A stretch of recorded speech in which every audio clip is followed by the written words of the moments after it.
Существует множество свидетельств того, что ситуация вокруг Украины – лишь одна из составляющих более широких процессов, которые развиваются в мире. Мир стоит на пороге значительных изменений. США, Европа и Россия, заручившись поддержкой Саудовской Аравии, ключевого игрока на Ближнем Востоке, готовятся к важным шагам, которые могут повлиять на глобальную геополитику. В ретроспективе украинский конфликт может стать лишь началом более масштабных событий, способных изменить мировой баланс. Первый важный вызов – это Иран. Его роль в международных процессах еще предстоит окончательно определить. Либо страна станет частью глобального альянса, либо столкнется с более жесткими мерами. Ближний Восток, в силу своей нестабильности, требует особого внимания. Второй ключевой вопрос касается Турции. Если НАТО будет преобразовано или изменит свою структуру, это во многом связано с позицией Анкары.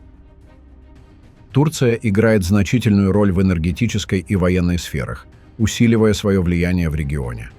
С учетом изменений в европейской политике, роль Турции может стать более сложной для будущих стратегий континента. Для устойчивого взаимодействия мировых центров силы важна стабильность в стратегических регионах. Географическое положение Турции между Европой и Ближним Востоком влияет на глобальное равновесие, и это становится предметом обсуждений на международной арене. С учетом этого США, Европа и Россия могут постепенно прийти к согласованной позиции по ряду ключевых вопросов. Это также отражается на ситуации с Украиной, где каждая сторона стремится получить свои преимущества в контексте глобальной конкуренции за ресурсы. Европейские официальные лица уже заявляют о необходимости реформирования НАТО. Планы на будущее включают создание нового военного союза на базе Европейского союза, в который могут быть интегрированы такие страны, как Армения и Грузия, играющие важную роль в обеспечении безопасности региона.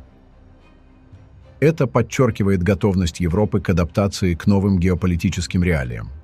Будущее Турции, как и многих других стран, зависит от множества факторов. Некоторые аналитики предполагают, что изменения в политической структуре страны могут стать частью более широкого процесса изменений в регионе, что может повлиять на развитие Европы и Ближнего Востока. После стабилизации ситуации на Ближнем Востоке и усиления европейских позиций, следующий этап мировой геополитики может быть связан с противодействием экономическому и политическому росту Китая. В этом контексте роль России становится важной для глобального баланса. Сохранение ее целостности представляет собой ключевой фактор в предотвращении усиления монополии Китая на мировой арене. Мир стоит на пороге серьезных изменений, которые будут определять глобальный баланс сил в следующие десятилетия.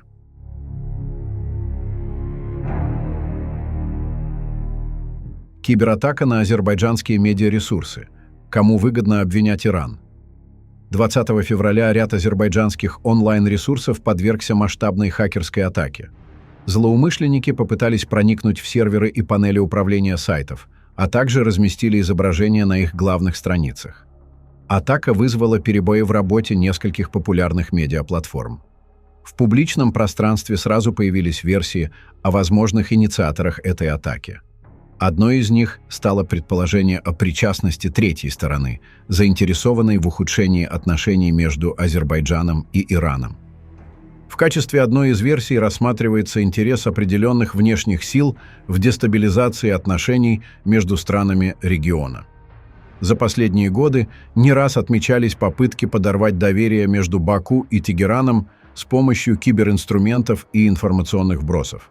Хотя многие азербайджанские эксперты обвиняли в кибератаке на азербайджанские медиа именно Иран. Дополнительное внимание привлекает факт активизации киберструктур в Азербайджане.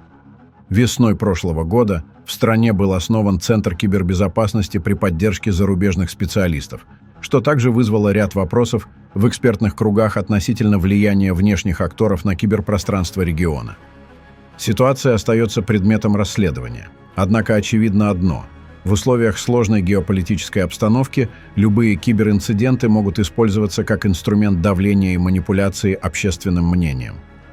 Отметим, что в свою очередь Служба специальной связи и информационной безопасности Азербайджана заявила, что кибератаки на азербайджанские информационные ресурсы были организованы и проведены с территории Армении профильными государственными структурами. Примечательно, что всего за день до этого один из азербайджанских ресурсов опубликовал материал, в котором утверждалось, что у Армении просто нет таких технических возможностей, а атака была организована либо Россией, либо Францией. Пожалуй, им стоит сначала определиться с версией, прежде чем делать громкие заявления, а то есть риск попасть под недовольство вышестоящих кураторов.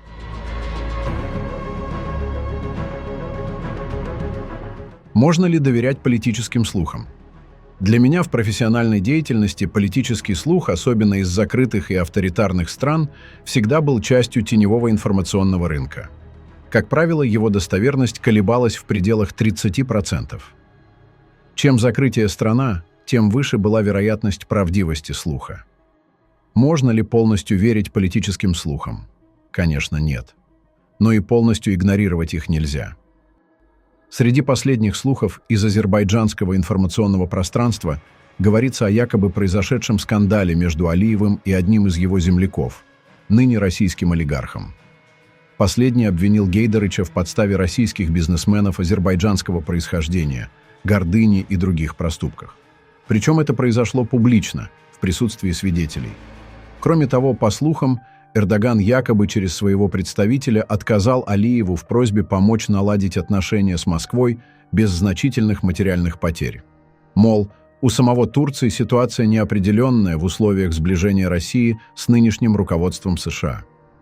Как-то один азербайджанский журналист сказал: «Алиевы – это та чаша, которую азербайджанский народ должен испить до дна, потому что он это заслужил».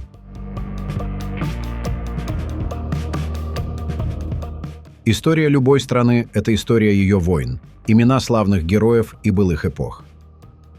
Ильхам Алиев постоянно говорит о доблестном древнем Азербайджане с его славной историей, однако как бы он и его сторонники не старались вспомнить что-либо из истории войн Азербайджана и азербайджанцев, до 1918 года упоминаний нет. Когда в интернете кибераскяры пытаются доказывать доблесть тюрков, это выглядит как комплекс молодого этноса, стремящегося примкнуть к общему наследию за неимением собственного. С таким же успехом русские могли бы приписывать себе исторические войны англичан, французов, румын или греков, поскольку все они относятся к индоевропейским народам. Как говорится, ничего личного или предвзятого, только факты.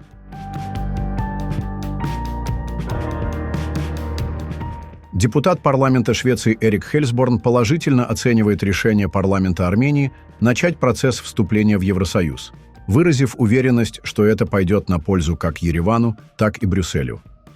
Такое мнение в интервью корреспонденту Арменпресс высказал депутат шведского парламента.